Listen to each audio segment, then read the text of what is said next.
मालिक, आज मेरे बेटे की तबीयत बहुत खराब है। कृपया मुझे 200 रुपये दे दीजिए। मैं आपके यहाँ काम करके आपके सारे पैसे चुका दूंगा। अरे नहीं हरिशंकर, मैं तुम्हें पहले पैसे नहीं दे सकता। यदि तुम्हें पहले पैसे चाहिए तो तुम्हें मेरे पास कुछ गिरवी रखना पड़ेगा। लेकिन मालिक, मेरे पास तो कुछ भी नहीं है जो मैं आपके पास गिरवी रख सकूं। नहीं हरिशंकर, तुम्हारे पास तुम्हारा खेत तो है। तुम उस खेत को मेरे पास गिरवी रख दो। जब तुम मेरे पैसे वापस कर दोगे तब मैं तुम्हारा खेत तुम्हें लौटा दूंगा। ठीक है मालिक, आप मेरे खेत को गिरवी रख लीजिए। कृपया मुझे पैसे जल्दी दे दीजिए। फिर सेठ ने हरिशंकर को पैसे दे दिए और पैसे लेकर हरिशंकर वहां से चला गया।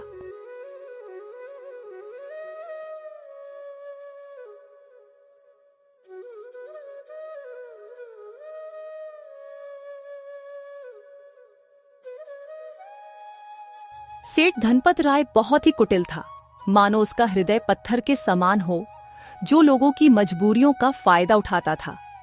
उसके पास कई सारे लोग काम करते थे। उसी गांव में एक रघु नाम का लड़का रहता था, जो बहुत ही मेहनती था। उसके पास एक छोटा सा खेत था।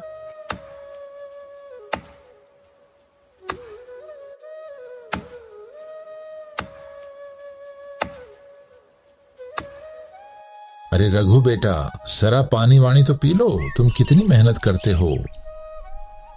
हाँ चाचा, क्या करूं, बिना मेहनत के तो कुछ होगा भी नहीं। हाँ बेटा, तुम्हारी इसी मेहनत की वजह से ही तुम इस छोटे से खेत में दोगुनी फसल लगा पाते हो।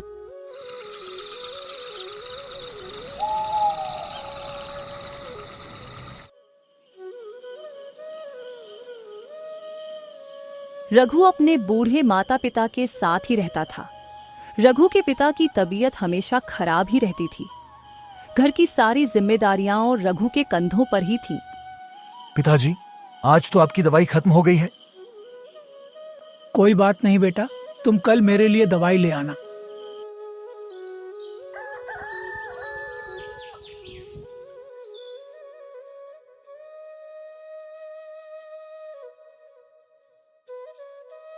रघु सुबह उठकर अपने पिता के लिए दवाई लाता है।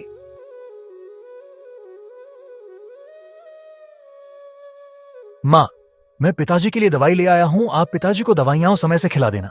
हाँ हाँ बेटा, मैं तुम्हारे पिता को दवाइयाँ खिला दूंगी। माँ, आज तो मौसम कितना अच्छा है, मैं आज ही खेत में बीज बो देता हूँ। ठीक है बेटा, जैसा तुम्हें अच्छा लगे वैसा ही करो। रघु तुरंत ही अपने बैलों को लेकर खेत की तरफ निकल पड्डी अचता है।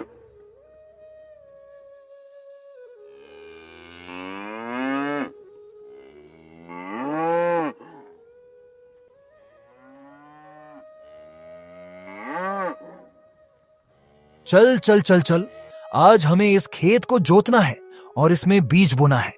रघु कुछ ही देर में सारा खेत जोत देता है और बीज बो देता है।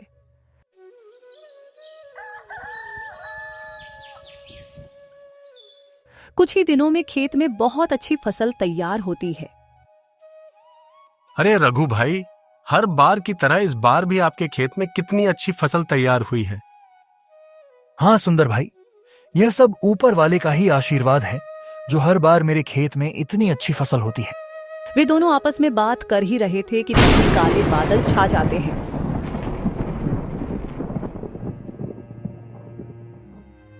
अरे रघु भाई, ये अचानक से काले बादल कहां से आ गए? मुझे लगता है आज तो बहुत जोर का तूफान आने वाला है।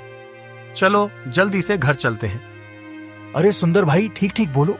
यदि तूफान आ गया तो हमारी सारी फसलें बर्बाद हो जाएंगी। वे दोनों इतनी बात कर ही रहे थे कि तभी जोर जोर से हवाएं चलने लगती हैं और हवाओं के साथ जोर की बारिश आ जाती है। हाय हाय, ये क्या हो गया? अरे ये क्या हो गया? ये तो बहुत जोर की बारिश आ गई। अरे रघु भाई, यहाँ से जल्दी चलो, नहीं तो हम लोग भीग जाएंगे। दोनों जल्दी से एक बड़े से पेड़ के नीचे जाकर खड़े हो जाते हैं।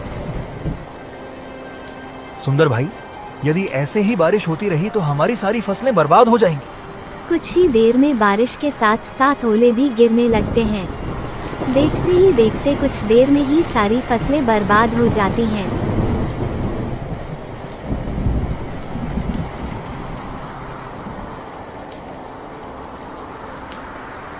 हाय हाय, ये क्या हो गया? हे ऊपर वाले, ये तूने क्या कर दिया? अब तो सारी फसलें बर्बाद हो चुकी हैं। अब मैं क्या खाऊंगा और अपने बूढ़े माता पिता को क्या खिलाऊंगा?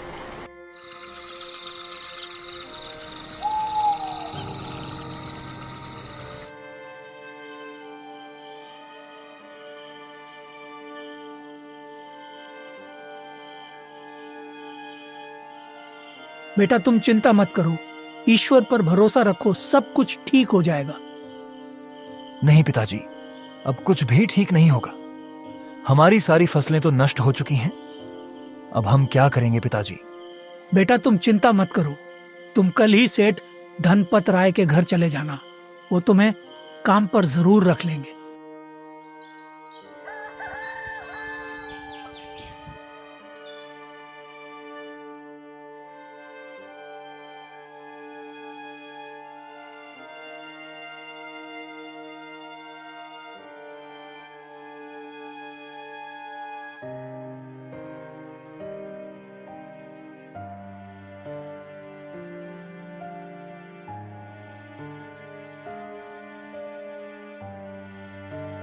सेठ जी, मैं बहुत परेशानी में हूं, कृपा कर मुझे किसी काम पर रख लीजिए। रघु सेठ को अपनी सारी कहानी सुनाता है। सेठ जानता था कि रघु बहुत मेहनती इंसान है। यदि वह रघु को काम पर रख लेगा तो उसे दुगना फायदा होगा, लेकिन सेठ उसकी मजबूरी का फायदा उठाना चाहता था। हाँ हाँ रघु, मैं तुम्हें काम पर तो रख लेता, लेकिन मेरे पास अभी कोई काम नहीं है। यदि मुझे काम नहीं मिला तो मेरे माता पिता भूखे मर जाएंगे। मुझ पर तरस खाइए सेठ जी, मुझे काम पर रख लीजिए। अरे वाह, जैसा मैंने सोचा था बिल्कुल वैसा ही हो रहा है। यही अच्छा मौका है इससे कम पैसे में ज्यादा काम करवाने का। अच्छा ठीक है, मैं तुम्हें काम पर तो रख सकता हूँ, लेकिन मैं वैसे तो सारे मजदूरों को 300 रुपए देता हूँ, लेकिन मैं तुम्हें सिर्फ 200 रुपए दूंगा। यदि मंजूर है तो बोलो। हे भगवान, क्या करूं? यहां पर काम करने के अलावा तो मेरे पास दूसरा कोई रास्ता भी नहीं है। ठीक है सेठ जी, मैं 200 रुपए में ही काम कर लूंगा।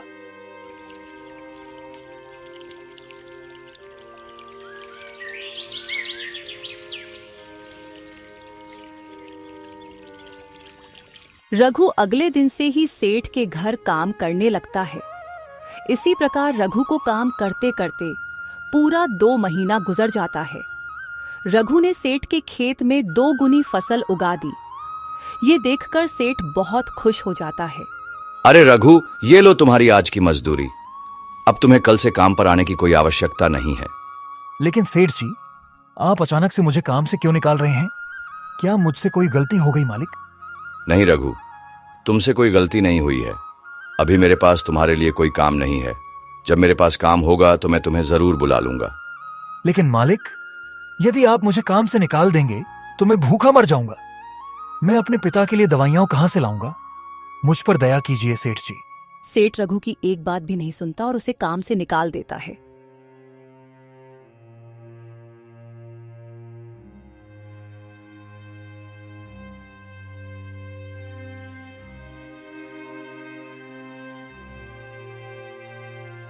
अरे बेटा, आज तुम खाली हाथ ही आए हो। आज तुम घर का राशन तो लाए ही नहीं। माँ, मुझे माफ कर दीजिए, अब मैं आपके लिए कुछ भी नहीं कर सकता। लेकिन बेटा, आखिर क्या बात है? तुम इतना परेशान क्यों हो? फिर रघु सारी कहानी अपनी माता को सुनाता है। अब आप ही बताइए माँ, मैं क्या करूं? कहाँ काम करूं? किसके सामने हाथ फैलाऊं? बेटा, तुम परेशान मत हो। हम लोग आज पानी पीकर ही सो जाएंगे। वैसे भी मुझे तो भूख नहीं लगी है। और बेटा, तुम हार मत मानो। तुम कल फिर से सेठ के पास जाना। हो सकता है सेठ तुम्हें काम पर रख ले।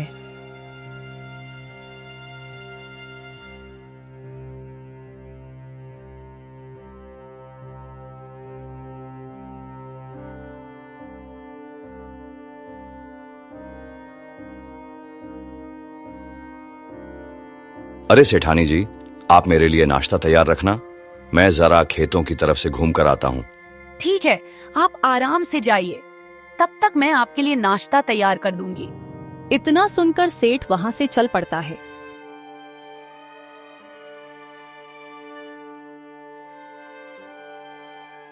तभी देखता है कि रघु उसके घर के बाहर ही खड़ा है।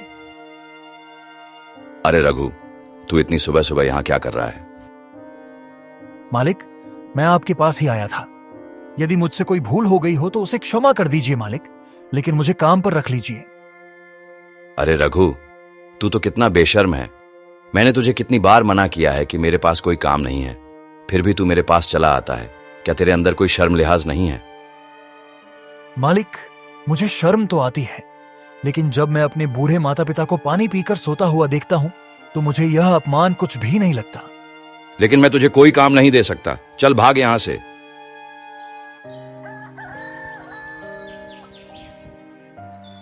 इसी प्रकार कई दिन गुजर जाते हैं। सेठ रघु को भला बुरा कहकर भगा देता है, लेकिन सुबह होते ही रघु फिर से काम मांगने के लिए सेठ के घर पहुंच जाता है। हे भगवान, मैं तो इस रघु के बच्चे से परेशान हो गया हूं, लेकिन यह तो सुधरने का नाम ही नहीं ले रहा। मैं ऐसा करता हूं, कल सुबह होने से पहले मैं यहां से कुछ दिनों के लिए अपने रिश्तेदार के घर चला जाता हूं, तभी मैं इस रघु से अपना पीछा छुड़ा पाऊंगा।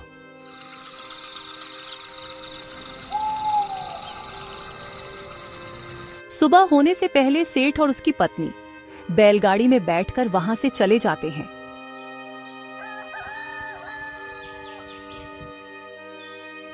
उधर रघु रोज की तरह फिर से सेठ के घर आता है तो देखता है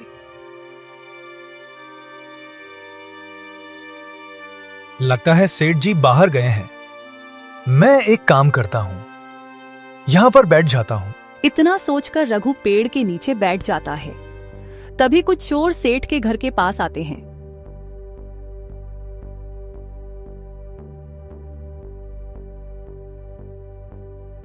आज इस सेठ की सारी तिजोरी खाली कर देते हैं।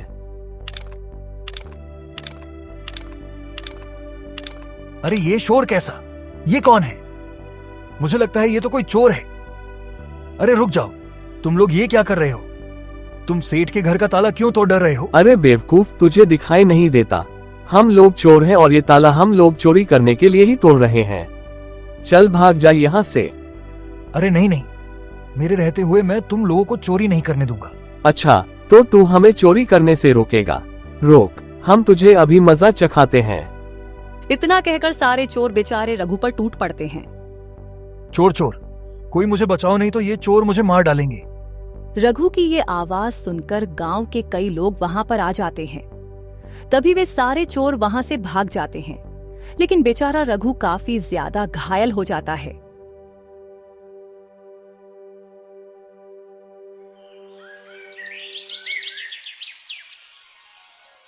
अरे सेठानी जी, अब तो हमें यहाँ पर कई दिन गुजर चुके हैं। चलो अब हमें घर वापस चलना चाहिए।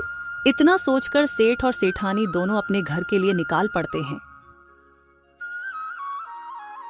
अरे वाह, जैसा मैंने सोचा था बिल्कुल वैसा ही हुआ। अब तो रघु से मेरा पीछा छूट गया।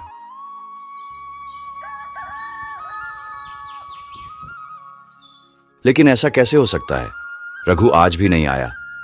रघु इतनी जल्दी हार मानने वालों में से नहीं है, फिर वह आया क्यों नहीं? कहीं वह किसी मुसीबत में तो नहीं पड़ गया? चलो चलकर देखता हूं। अरे सुंदर भाई, रघु कहीं दिखाई नहीं दे रहा। वह कहां गया है? अरे सेठ जी, मैं आपको क्या बताऊं, आप तो बर्बाद होने से बाल बाल बच गए। क्या मतलब? मैं कुछ समझा नहीं। तुम क्या कहना चाहते हो? फिर सुंदर सारी कहानी सेठ को सुनाता है। ये सुनकर सेठ के पैरों तले जमीन खिसक जाती है। सेठ जी, रघु बहुत नेक दिल इंसान है। उसने आज तक किसी का बुरा नहीं किया है। कृपा कर आप उसे अपने पास रख लीजिए। नहीं सुंदर, मुझसे बहुत बड़ी गलती हो गई है। मुझे जल्दी से रघु के घर ले चलो।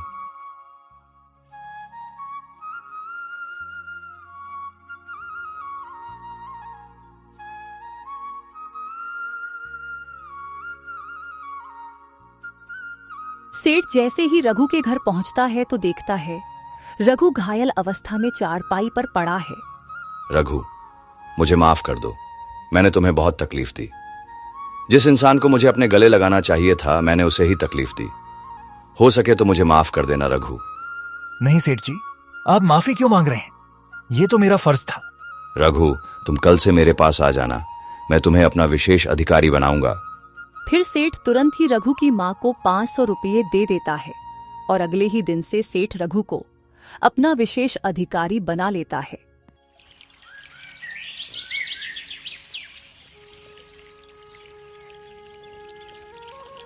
तो दोस्तों, कैसी लगी आपको ये कहानी कमेंट बॉक्स में जरूर बताना और लाइक और सब्सक्राइब भी कर दिया करो। धन्यवाद।